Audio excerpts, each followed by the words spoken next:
तो आज की वीडियो में हम करेंगे KVS के PRT के लिए बहुत ही ज़्यादा इम्पॉर्टेंट MCQ है ये, और ये MCQ आपके प्रीवियस ईयर पेपर से लिए गए हैं, तो काफ़ी ज़्यादा इम्पॉर्टेंट हो जाएंगे आपके लिए। तो आप ये 10 से 10 क्वेश्चन जो हैं वो करके देखिए कि आपका जो लेवल है वो कितना है।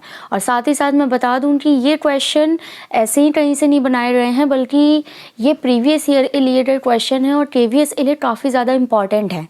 तो इसके अंदर जो भी टॉपिक्स आएंगे ना, उन टॉपिक्स को आप डीपली ज़रूर पढ़िएगा। मैं साथ ही साथ आपको बताती चलूँगी कि कौन से टॉपिक पे आपको ज़्यादा मेहनत करनी चाहिए और कहाँ से किस टॉपिक से क्वेश्चन जो हैं वो हर बार बनकर आते ही आते हैं KVS के अंदर। तो स्टार्ट करते हैं वीडियो को। यहाँ पर 10 क्वेश्चन होंगे जिससे आप खुद को जांच सकेंगे कि आपकी कितनी तैयारी है और आगे कितनी तैयारी करनी है। साथ ही साथ आप मुझे कमेंट करके बताएंगे कि आपके 10 में से कितने मार्क्स जो हैं आए हैं। तो क्वेश्चन नंबर 1 स्टार्ट करते हैं और कोशिश करिएगा इसके आंसर देने का। कि पहला क्वेश्चन है, उष्णकटिबंधीय निम्नलिखित में से किस अक्षांश के बीच में स्थित है?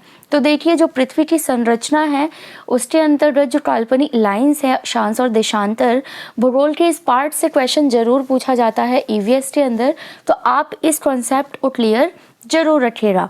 तो अब आप मुझे बताइए कि जो उष्णकटिबंध है वो वाला पार्ट कौन से अक्षांश के बीच में आएगा। आपके पास यहाँ पर 4 ऑप्शन हैं, अच्छे से देखिए और फिर आंसर कीजिए।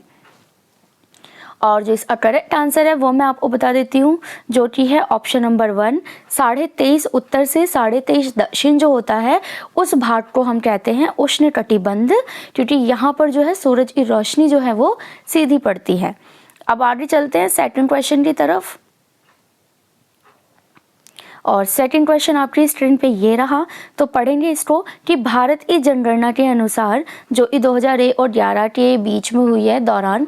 तो देखिए, मैं यहाँ पर बता दूं कि आपके लिए ना 2011 की जनगणना बहुत ज़्यादा इम्पॉर्टेंट है। यदि जनगणना से रिलेटेड कोई क्वेश्चन आएगा तो वो 2011 के ऊपर ही आना है, तो इसको ज़रूर से ज़रूर आप डेटा पढ़ लीजिएगा। और यहाँ जो क्वेश्चन है वो देखिए कि ये जो 2001 और 11 के बीच के लिए जो जनगणना की गई थी 2011 में, उसमें भारत की जनसंख्या के विकास दर में निम्नलिखित में से कौन सा प्रतिशत लागू होता है, कितना % जो है वो डेवलपमेंट किया गया था, वो आपको यहाँ पर बताना है। तो यहाँ पर आपके पास 4 ऑप्शन है, फटाफट से सोचिए कि आपको कौन सा ऑप्शन जो है वो ठीक लग रहा है। और जो सही आंसर है वो मैं आपको बता देती हूँ, जो कि है ऑप्शन नंबर 2, 17.64%। तो इस चीज़ को आप डेवलपमेंट के लिए ध्यान रखिएगा। और जनगणना के लिए जो क्वेश्चन है वो यहाँ से ज़रूर आता है, तो इस टॉपिक को ज़रूर पढ़ लीजिएगा।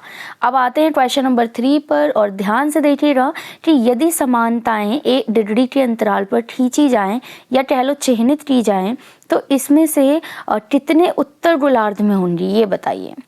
यदि समानताएं 1 डिग्री अंतराल पर खींचेंगे तो कितने गोलार्ध में होंगी, ये आपको यहाँ पर बताना है। ऑप्शंस जो हैं वो आपके सामने दे रखे हैं 4, आपको कौन सा सही आंसर लगाना है ये आपको बताना है। और जो इसका करेक्ट आंसर है वो है आपका 89। तो जो उत्तरी गोलार्ध में कितनी आपकी जो रेखाएं हैं वो आ जाएंगी, 89 आ जाएंगी, ठीक है। अब नेक्स्ट चलिए क्वेश्चन नंबर 4, और निम्नलिखित प्रतिशत में से वायुमंडल में नाइट्रोजन गैस के लिए कौन सा सही है। तो ये टॉपिक भी आपके लिए इम्पॉर्टेंट है कि जितने भी गैसेस हैं हमारे एनवायरनमेंट में उसको आप एक बार पढ़ के जाइएगा, कौन से कितना % एग्जिस्ट करती हैं, ठीक है। तो एग्जिस्टेंस जो है गैसों की वो बहुत ज़्यादा यहाँ पर ज़रूरी है। 4 ऑप्शन है आपके सामने, क्या लग रहा है आपको, 70%, 72, 78 या फिर 82?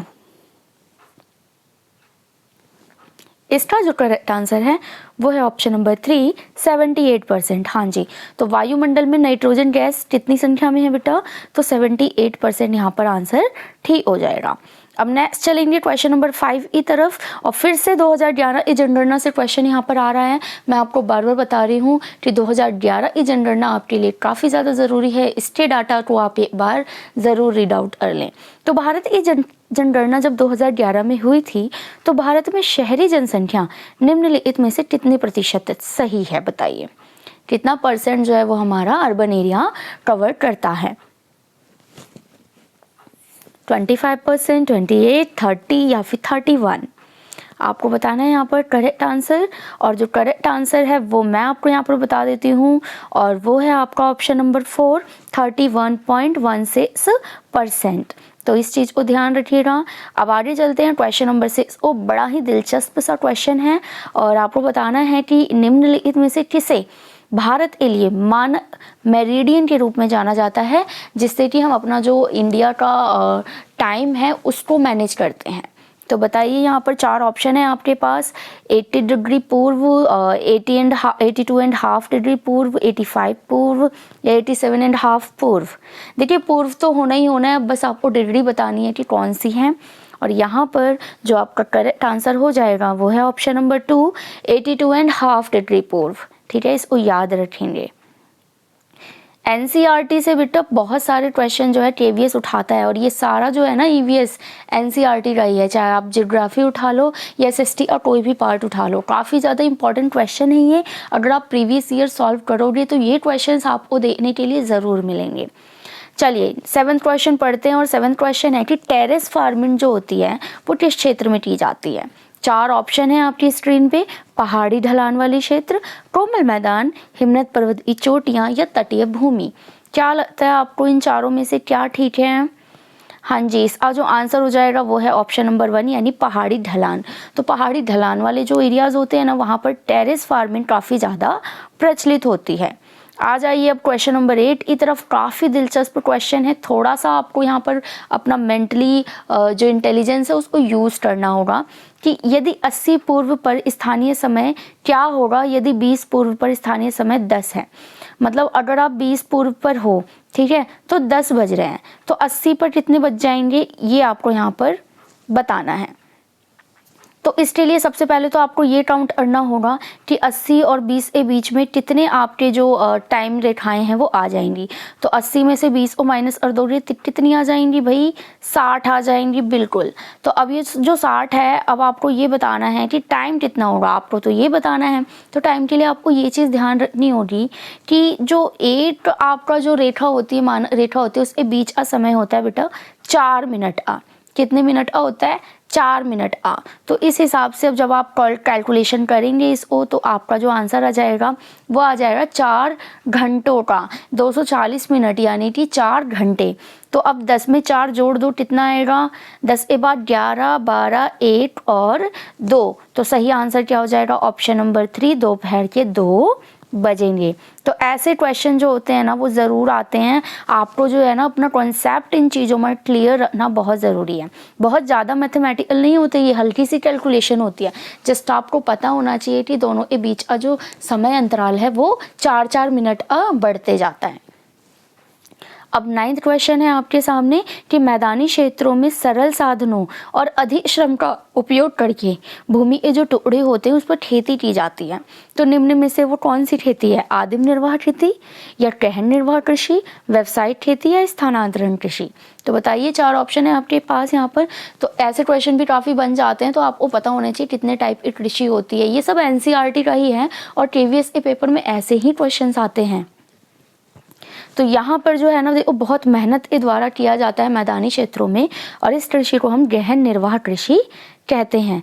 तो लास्ट और 10th क्वेश्चन आपकी स्क्रीन पे है। कोशिश कीजिएगा सही आंसर देने की, और कमेंट जरूर बताइएगा कि आपको इन 10 में से कितने क्वेश्चन आते थे, और आप खुद को यहाँ पर जज कर पाएंगे कि केवीएस के पेपर के लिए आप कितना तैयार हैं। तो यहाँ पर आपको बताया गया है कि पृथ्वी और उसके वायुमंडल पर जो पानी का स्थानांतरण होता है उसके तत्व में कौन कौन से रूप जो हैं वो शामिल होते हैं। यहाँ पर 4 ऑप्शन दिए गए हैं, और चारों ऑप्शन में आपको कई प्रकार के रूप दिए गए हैं। आपको बताना है कि कौन सा बिल्कुल करेक्ट है। बताइए इस क्वेश्चन का क्या आंसर हो सकता है?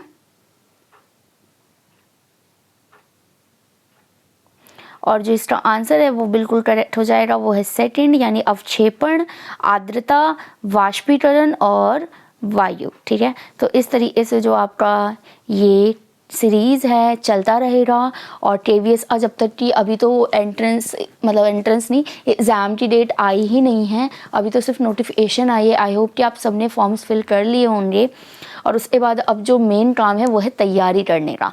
तो इसी तरीके के बहुत सारे इंटरेस्टिंग क्वेश्चन जो KVS में पहले आ चुके हैं, उसकी 10-10 क्वेश्चन वाली छोटी छोटी वीडियोज़ मैं ज़रूर बनाती रहूँगी ताकि आपकी प्रैक्टिस जो है वो काफ़ी अच्छी हो सके। तो ज़रूर अटैम्प्ट करेंगे इन क्वेश्चन को, और आज और अभी से ही अपनी जो प्रिपरेशन है आप वो स्टार्ट कर देंगे, क्योंकि डेट जब KVS की आ जाएगी ना तो उसके बाद आपके पास ज़्यादा टाइम नहीं बचेगा प्रिपरेशन करने के लिए। तो इस तरह के MCQ काफ़ी ज़्यादा हेल्पफुल रहेंगे आपकी प्रिपरेशन में।